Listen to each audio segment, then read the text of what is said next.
Continuons donc notre propos sur l'homme déifié. Aujourd'hui, nous allons voir sur la pathologie, de manière plus précise, sur notre volonté. Comment notre volonté a été blessée dans sa manière de désirer le bien. Il faut d'abord comprendre que de même, la nature des choses, de même que l'œil est fait pour voir, c'est sa nature, c'est créé pour cela, c'est sa finalité, et bien la finalité de la volonté, la volonté a été créée pour s'unir au bien, à des biens et ultimement au bien, avec une majuscule qui, bien sûr, finalement, est Dieu. Notre volonté a été faite pour ça, pour adhérer à Dieu, qui est le souverain bien, en s'attachant de manière hiérarchique à des biens. Donc l'homme est fait pour trouver sa joie, son repos en Dieu, qui est le souverain bien. Donc le mal, la maladie spirituelle, eh bien ça va consister justement à vouloir jouir des créatures pour elles-mêmes, des biens inférieurs, comme s'ils étaient le bien. Donc jouir de manière égoïste, en dehors de Dieu, sans relation avec Dieu. Et c'est ce que l'Évangile, les pères du désert, les pères de l'Église ont appelé à tour de rôle, soit l'amour charnel, soit l'amour propre, soit l'égoïsme en latin, ou en grec c'était plutôt la philotie, l'amour de soi. Donc coupé du vrai bien. Donc la volonté, en ne voulant plus aimer Dieu, soit parce qu'il est trop loin, soit par caprice, soit parce que ça demande des efforts, eh bien va à ce moment-là aimer ce qui lui est plus proche, ce qui lui est plus facile, ce qui ne demande pas d'effort. Et donc elle va aimer eh bien, le corps, l'essence, la matière, le temps, enfin peu importe, bref, la créature, au mépris du Créateur, sans relation avec son Créateur. Et donc c'est un amour qui devient un amour dévié, coupé de sa finalité, donc perverti, donc dénaturé. Et cet amour est donc profondément déraisonnable. Et parce qu'il est déraisonnable, eh bien il est déprimant. Et il est déprimant parce qu'il est en fait réellement insatisfaisant, puisque nous ne réalisons pas notre finalité. Et on le sent bien implicitement, d'où cette déprime. Donc pour essayer de compenser cette perte de qualité dans notre amour, eh bien notre volonté, pour se faire illusion, va multiplier les quantités. Puisqu'on n'a plus la qualité, eh bien on va multiplier la quantité. Ça restera, on a beau multiplier la quantité, ça reste des faux amours qui ne peuvent pas nous combler notre capacité d'amour. Et c'est pour ça donc on multiplie ces actes qui recherchent les plaisirs corrupteurs, injustes, et on fuit à tout prix les souffrances, les exigences.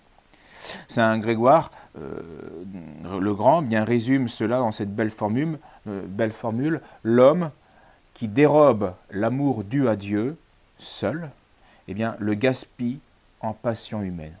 C'est-à-dire qu'on a une capacité qu'on a gaspillée, parce qu'on a été injuste envers Dieu, parce qu'on ne s'est pas finalisé à Dieu. L'homme qui dérobe l'amour dû à Dieu seul, le gaspille en passion humaine. Donc, un cœur ainsi divisé, dans 1000 biens, alors qu'il devrait s'unifier dans le bien, eh bien, ne peut être que malheureux. Seul l'amour juste de Dieu peut vraiment unifier tous nos désirs. Et cet amour qui se disperse dans la chair, dans le monde, dans nos passions, eh bien, va nous diviser. Tandis que l'Esprit, lui, va unifier. L'Esprit de Dieu nous unifie. Il unifie notre volonté.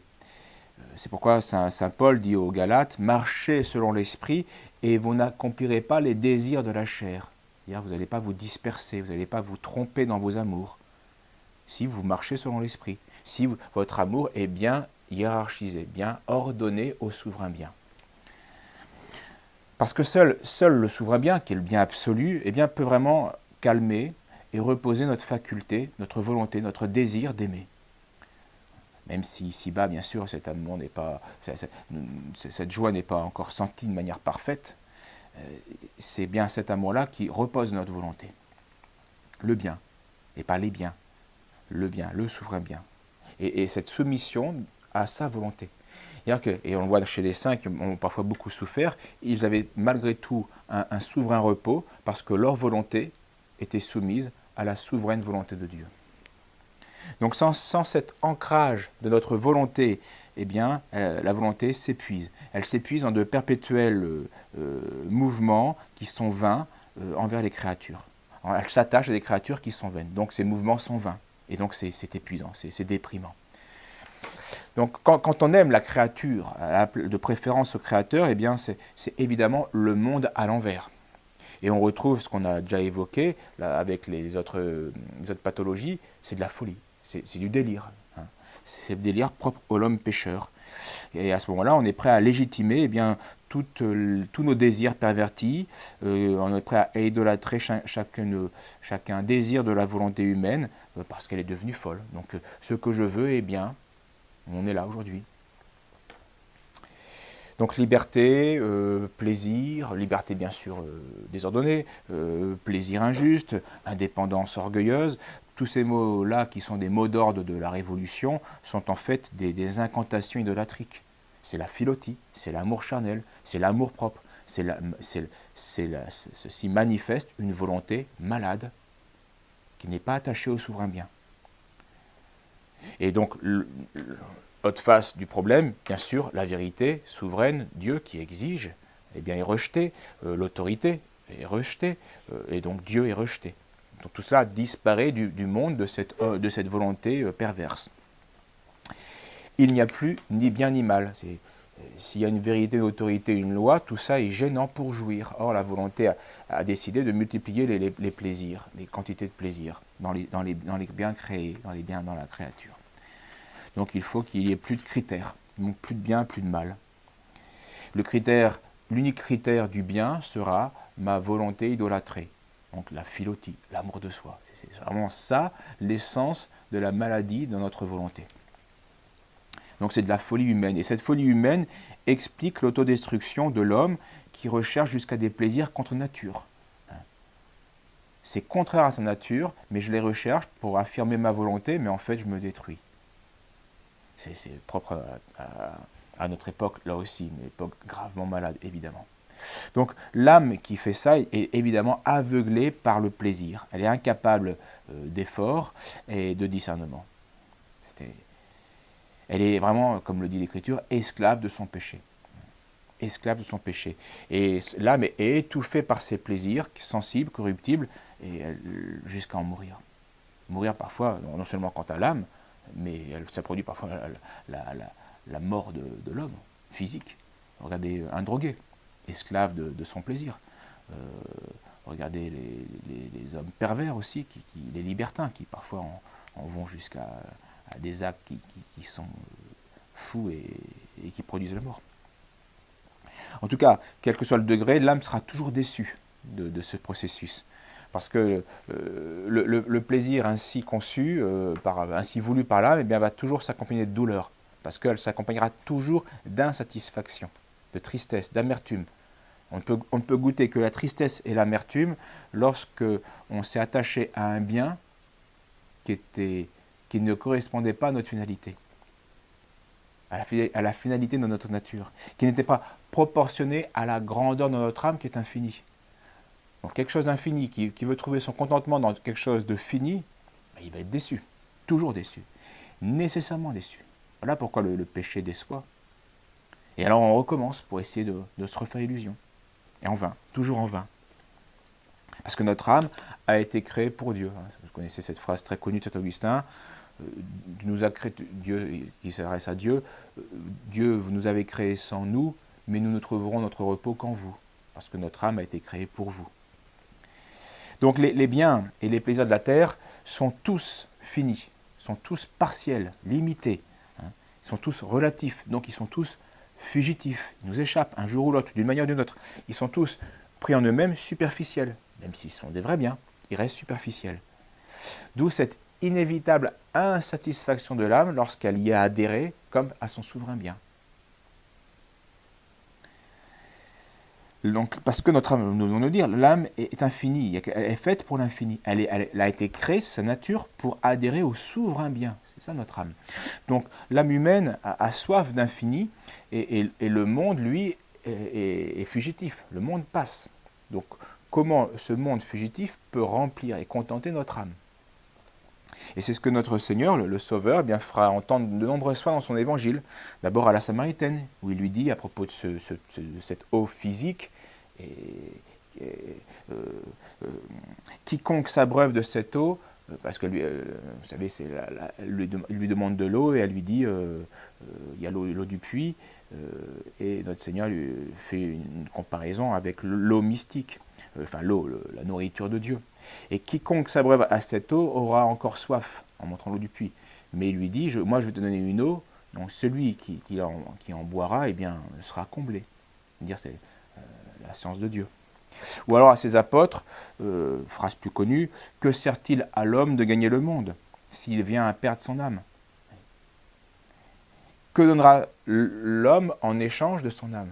Notre âme a une valeur infinie, a une finalité infinie. Donc, si on perd cela, si on perd l'adhésion au souverain bien, qu'est-ce qu'on peut espérer de mieux en échange? Ne craignez pas, dit donc en conclusion notre Seigneur, ne craignez donc pas ceux qui tuent le corps, mais craignez celui qui peut jeter l'âme dans la géhenne de feu, celui qui sera votre juge. Ou encore à Marthe, Marthe, Marthe, dit Jésus, tu t'inquiètes pour bien peu de choses, une seule chose est nécessaire. Donc oui, toute cette multitude de choses et de biens, il les faut selon notre utilité, ils sont vraiment utiles, mais attention, une seule chose est nécessaire, il faut unifier tout cela dans l'amour de Dieu, dans l'adhésion à Dieu, dans la soumission de notre volonté à la volonté de Dieu. Et donc la volonté s'épuisera inévitablement, se fatiguera, eh bien, si elle cherche à courir d'objet en objet, et qu'elle perd de vue cette unique nécessaire. Elle sera donc toujours sans repos, bien qu'elle multiplie les biens, tandis qu'elle se reposera si elle est unifiée, c'est-à-dire si elle est unie à Dieu, si sa volonté est en repos avec Dieu, c'est-à-dire en amitié avec Dieu. Parce que c'est seule cette présence de Dieu qui va justement épargner cette frustration permanente que l'on constate lorsqu'on a adhéré à un bien comme un absolu, ou un bien même mauvais, comme si c'était un bien, péché. Alors à ce moment-là, par ces désordres, eh bien, l'absence de Dieu eh bien, va créer un vide qui est déprimant. Et ce n'est pas pour rien que notre société déprime. Parce que sa volonté ne veut plus se soumettre à Dieu. Elle veut adhérer au bien sans adhérer à Dieu. Bon, ben, c'est la déprime. C'est la maladie du siècle parce que notre siècle est apostat, parce que notre siècle est impie, particulièrement impie.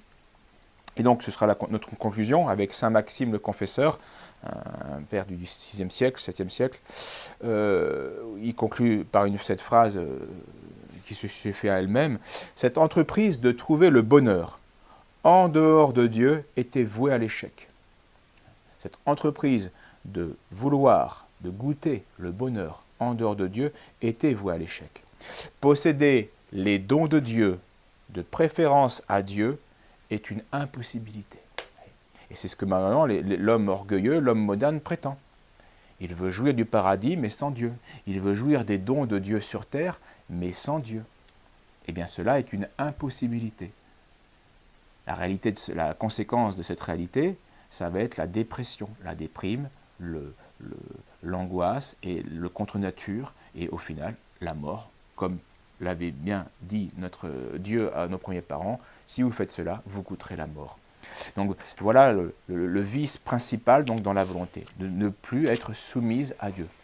De même que l'intelligence ne pouvait plus, ne savait plus goûter Dieu, le connaître, donc le vrai, eh bien notre volonté, notre pathologie, notre maladie, on le voit bien, la volonté a du mal à se soumettre à Dieu, elle a du mal à trouver son repos en Dieu.